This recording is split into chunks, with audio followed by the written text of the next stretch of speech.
Hello everyone. सो आज अपन फिर से नई ग्रेडी एल्गोरिदम में कुछ ग्रेडी एल्गोरिदम का जो भी सीरीज था, मतलब अभी तक जो भी चल रहा था, मतलब लेक्चर पार्ट ही चल रहा था, वो आज से हो गया फिनिश। अब अपन चलते हैं अपने ग्रेडी एल्गोरिदम के प्रैक्टिकल साइड, क्योंकि अपन ने जो भी पढ़ा, जो भी किया आज तक, उसका इम्प्लीमेंटेशन हो रहा है, तो इसलिए बहुत इंपॉर्टेंट है ये पार्ट। एक्टिविटी सिलेक्शन, सॉरी, ग्रेडी का प्रैक्टिकल पार्ट अपन ने जो भी अभी तक पढ़ा उसको अब यूज कैसे करेंगे, क्योंकि अपना मेन मोटिव थियोरेटिकल करना तो है नहीं, मतलब कि उस चीज को यूज करना है कि कैसे यूज कर रहे अपन, है ना।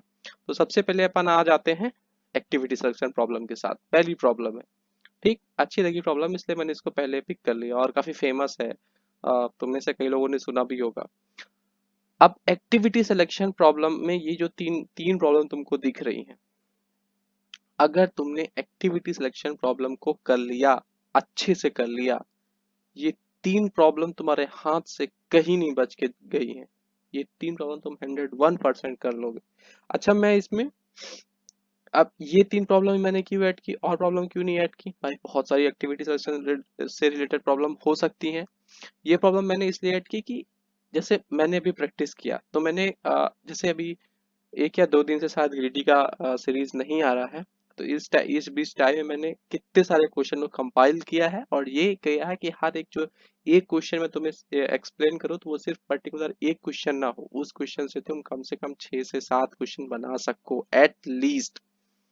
तो ग्रीडी के जितने भी क्वेश्चन थे मैंने डिफरेंट डिफरेंट साइट पे जाके चेक किया है, तो इनमें से ये तीन मुझे मतलब सबसे ज्यादा कॉमन क्वेश्चन लगे, या ऐसा बोल सकते हो कि उस पे मतलब पूछे गए हैं, इनका रेटिंग भी सही है क्वेश्चन में, मतलब कि डिफरेंट साइट में इनका रेटिंग भी सही है। तो ये तीन क्वेश्चन मुझे मिले हैं, जिसमें से ये इतना इम्पोर्टेंट नहीं है, बट ये क्वेश्चन ना बहुत सही है। मतलब इस प्रॉब्लम को अगर तुम एक्टिविटी सिलेक्शन प्रॉब्लम को सॉल्व करने के बाद इन प्रॉब्लम में जाना चाहते हो, इनको सॉल्व करना है तुम्हें, तो ये प्रॉब्लम से होके जाओ तो बहुत सारी चीजें तो ना समझ में आ जाएंगी तुमको।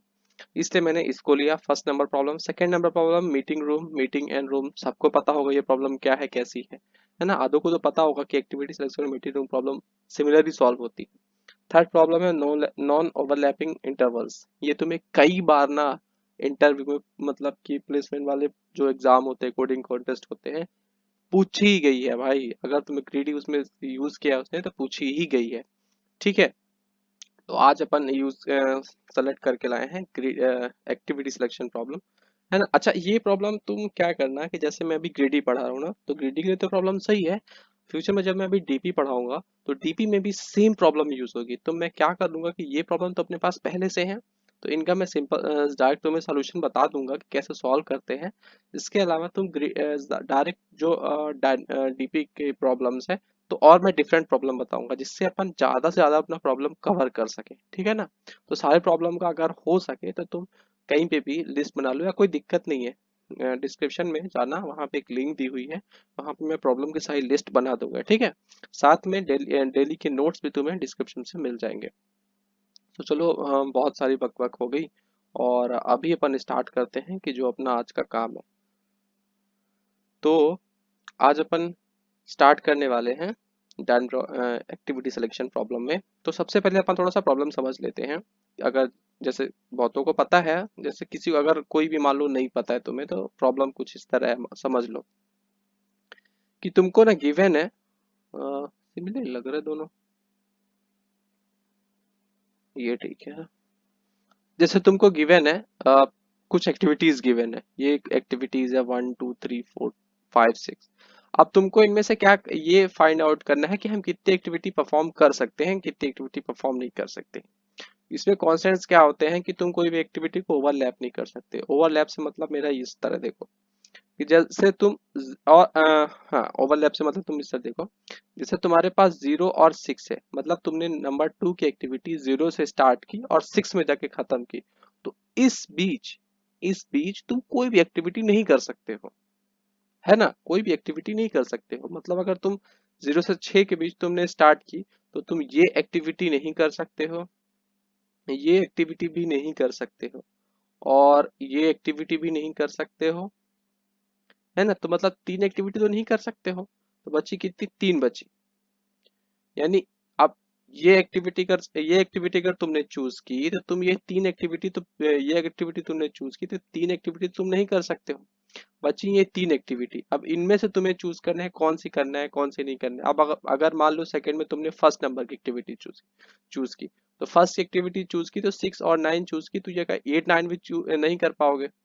विधि के बाद तो मतलब तुमने सिर्फ कितनी एक्टिविटी परफॉर्म की, 2 एक्टिविटी परफॉर्म की। बट यहाँ पे अपना मोटिव ये रहता है कि अपन मैक्सिमम से मैक्सिमम एक्टिविटी परफॉर्म कर सके। तो उस ये कुछ कुछ इस तरह प्रॉब्लम है ये, है ना। तो आई थिंक समझ गए होंगे। तो अपन चलो इसका सोल्यूशन फाइंड करते हैं। तो सबसे पहले अपन ने क्या डिस्कस किया अभी अभी, कि जैसे अपने पास अपन ने क्या किया कि नॉर्मली चेक करना चालू किया रेंडमली, है ना, कहीं से भी पिक कर रहे हैं कहीं भी चेक कर रहे हैं। मैंने बतौर एग्जांपल भी बताया, तो तुम एग्जांपल को फॉरगेट करो। और अभी ये सेकंड चीज देखो जो मैं अभी यहाँ से स्टार्ट करता हूँ, प्रोसेस को मैं इरेज कर देता हूँ। तो ये देखो, अगर मैं यहाँ से चेक करना स्टार्ट करता हूँ, एक नॉर्मल ह्यूमन बीइंग कैसे चेक करेगा, तो उससे चेक करना स्टार्ट करो। तो यहाँ से अगर मैं चेक करना स्टार्ट करता हूँ तो मेरी फर्स्ट एक्टिविटी स्टार्ट होती है 6 से, और एंड कहाँ पे होती है, 9 पे होती है। मतलब मैं 6 से सॉरी मतलब मैं 6 से और 9 के बीच बिजी बिजी हूँ। मतलब मैं सॉरी गाइस, मतलब मैं 6 से और 9 के बीच बिजी हूँ, ठीक।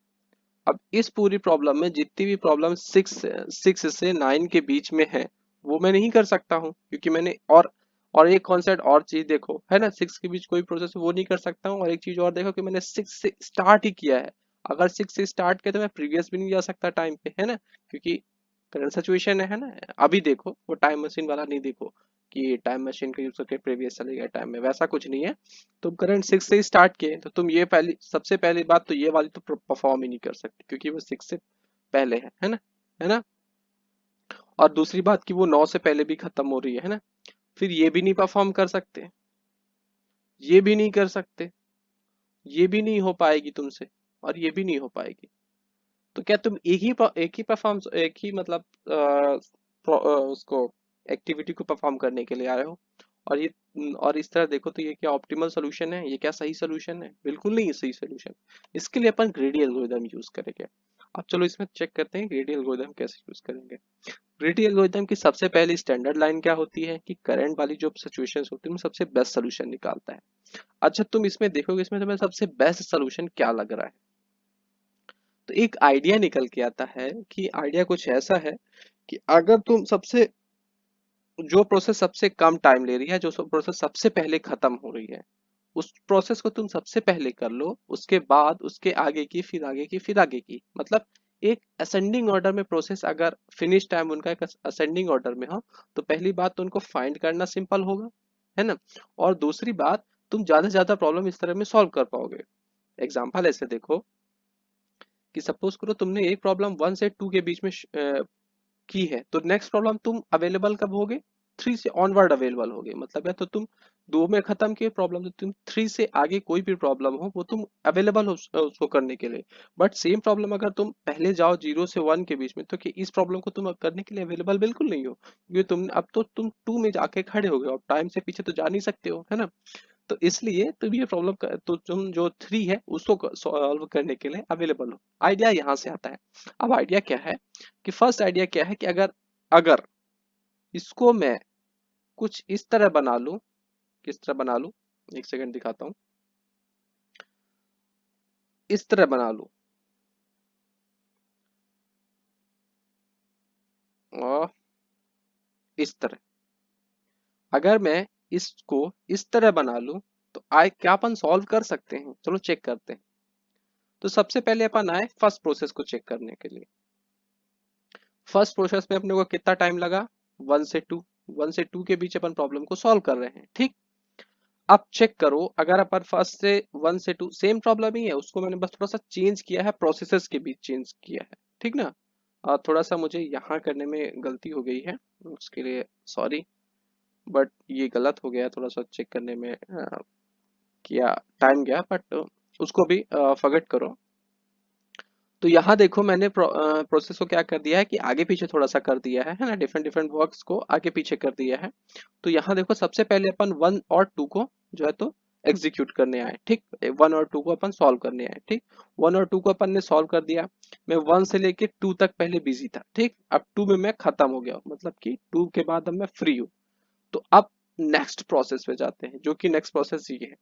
और नेक्स्ट प्रोसेस बोलती है कि मुझे 3 से टाइम चाहिए तुम्हारा 4 के बीच में। तो मैं बोलता हूँ या आई एम फ्री, कि मैं 2 तक कर चुका हूँ, तो मैं 3 से 4 भी काम कर सकता हूँ। तो ठीक है, 3 से 4 मैंने काम कर दिया। अब ये प्रॉब्लम भी अपन ने, मतलब ये भी प्रोसेस अपन ने कंप्लीट कर दी, ठीक। अब आए अपन जीरो। अब करंट देखो, यहाँ पे मैंने चेक किया, ये तो 4 है और ये 0 है, तो क्या अपन टाइम में पीछे जा सकते हैं? बिल्कुल नहीं जा सकते, इसलिए सॉरी, ये प्रोसेस हम नहीं कर सकते। फिर अपन आते हैं 5 के बीच। अब अपन अभी 4 में है, मतलब अभी फ्री है। 4 के ऑनवर्ड अपन कोई भी प्रोसेस उठा सकते हैं, क्योंकि अपन 4 से फ्री है। तो यहाँ पे ये बोलता है कि हाँ, मैं 5 के साथ अपनी प्रॉब्लम सॉल्व कर सकता हूँ, प्रॉब्लम सॉल्व करना है मुझे। मैं बोलता हूँ या ओके, मैं अवेलेबल हूँ, 5 के साथ मैं प्रॉब्लम सॉल्व कर सकता हूँ। तो मैंने 5 से 7 के बीच प्रॉब्लम सॉल्व कर दी। अब मैं 7 में आके अटक गया, मतलब मैं जो भी प्रॉब्लम होगी वो कर 7 के आगे की है उनको मैं सॉल्व कर सकता हूँ, बट उसके पहले की प्रॉब्लम नहीं सॉल्व कर सकता। अब यहाँ पे आओ, देखो ये चेक कर रहा है 5 की, बोल रहा है कि मुझे 5 से प्रॉब्लम स्टार्ट करनी है। तो ठीक है, मैं नहीं कर सकता, क्योंकि मैं टाइम में पीछे बिल्कुल नहीं जा सकता। सॉरी, इस प्रॉब्लम को अपन सॉल्व कर सकते हैं।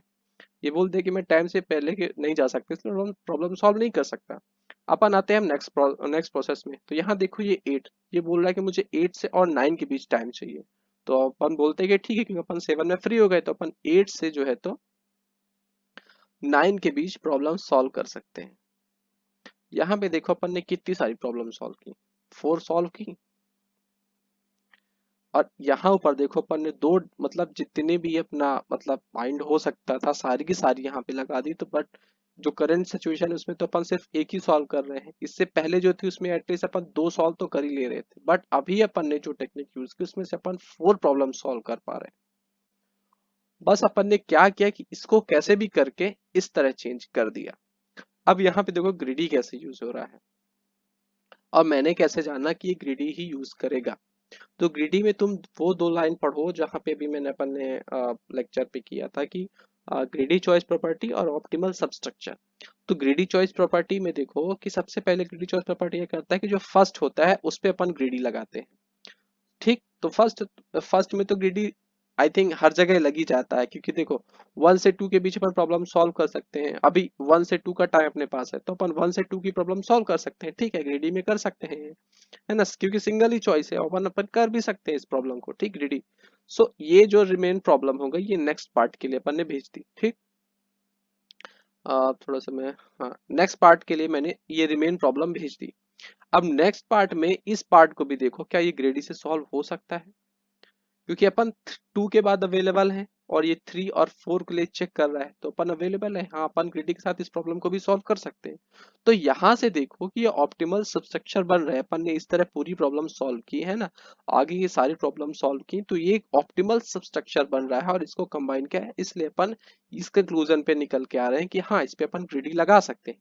अब ग्रीडी लगाने के लिए अपने को एक कंडीशन यहाँ पे ध्यान में रखनी होगी, और वो ये है कि अपने को ये जो भी है इसको इसको इस तरह कन्वर्ट करना है। अब मैंने कुछ भी नहीं किया है, मैंने क्या किया है कि इस ये एंड वाला है इसको शॉर्ट कर दिया है, और इसके रिस्पेक्ट में स्टार्ट को भी शॉर्ट कर दिया है। बात को मेरी ध्यान से समझना, मैंने एंड को शॉर्ट किया है, उसके रिस्पेक्ट में मैंने स्टार्ट को शॉर्ट किया है। अब मैंने एंड को शॉर्ट किया है, मतलब देखो सबसे पहले 2, then 4, then 6, then 7, then 9, then 9, और इसके अकॉर्डिंग मैंने इस स्टार्ट वाले को शॉर्ट किया है, ठीक ना। तो जैसे मैंने 2 को शॉर्ट किया तो 2 के साथ 1 आया, तो मैंने 1 को यहाँ डाल दिया। फिर 2 के बाद नेक्स्ट ये 4 आया, तो 4 की स्टार्टिंग पोजीशन क्या थी? 3 थी, तो मैंने 3 को डाल दिया। तो मैंने क्या किया कि जो एंड वाला साइड है उसको शॉर्ट कर दिया, और उसके रिस्पेक्टिव में मैंने स्टार्ट को शॉर्ट किया, और उसके बाद मैंने उस पे ग्रीडी चॉइस प्रॉपर्टी लगाई, और ऑप्टिमल सबस्ट्रक्चर के साथ मैं प्रॉब्लम को सॉल्व करने में सफल रहा, मतलब प्रॉब्लम मैंने सॉल्व कर ली, और प्रॉब्लम सॉल्व हो रही है, मतलब अपने को मैक्सिमम नंबर ऑफ प्रोसेस जो है एग्जीक्यूट हो रही है ना। तो इस तरह ग्रीडी चॉइस प्रॉपर्टी से प्रॉब्लम सॉल्व होती है। अब सेम अप्रोच तुम लगा सकते हो इन तीनों प्रॉब्लम के लिए, है ना। बहुत ही ज्यादा होगा ना तो कोई माइनर सा तुम्हें चेंज मिलने करने को मिलेगा, बहुत ही माइनर, जो कि यार तुम कर ही लोगे ना, बहुत सिंपल है। बट मैं श्योर हूँ कि मैं 99.9% श्योर हूँ कि अगर तुमने ये प्रॉब्लम अच्छे से समझ रखी है ना, तो ये सारी प्रॉब्लम तुम सॉल्व कर लोगे। अब आती है इसके कोड की बारी। मतलब कि अपन ने प्रॉब्लम तो सॉल्व कर लिया, अब चलो इसको कोड करें। तो मैं इस पे भी अब मैं कोड इस पे नहीं करूंगा, क्योंकि अगर तुम्हें कोड करने में पहली बात तो वीडियो का लेंथ बहुत लंबा हो जाता है, और जो चीज तुमने समझी है ना उसको इम्प्लीमेंट करने में थोड़ा सा दिमाग लगाओगे ना, तो ब्रो यार इस तरह की सारी प्रॉब्लम तुम ना एकदम आसानी से सॉल्व कर पाओगे। तो ठीक है, अगर तुम्हें कोड चाहिए तो नीचे डिस्क्रिप्शन में इंस्टाग्राम का लिंक है, वहां जाके फॉलो करो और डीएम करो, वहां पे तुम्हें कोड मिल जाएगा। और अगर और सेकंड, अगर तुम्हें इसका नोट्स चाहिए तो नीचे ब्लॉग का लिंक है, ब्लॉग पे उस लिंक पे क्लिक करो और तुम्हें ब्लॉग पे इसका नोट्स पे मिल जाएगा। तो तुम्हें कुछ भी बनाने की जरूरत नहीं होती है नोट्स वगैरह, तुम सीधे यहाँ पे देख के समझो कि क्या कैसे चीजें होती है ना। Okay, so we are done for now, thanks for watching.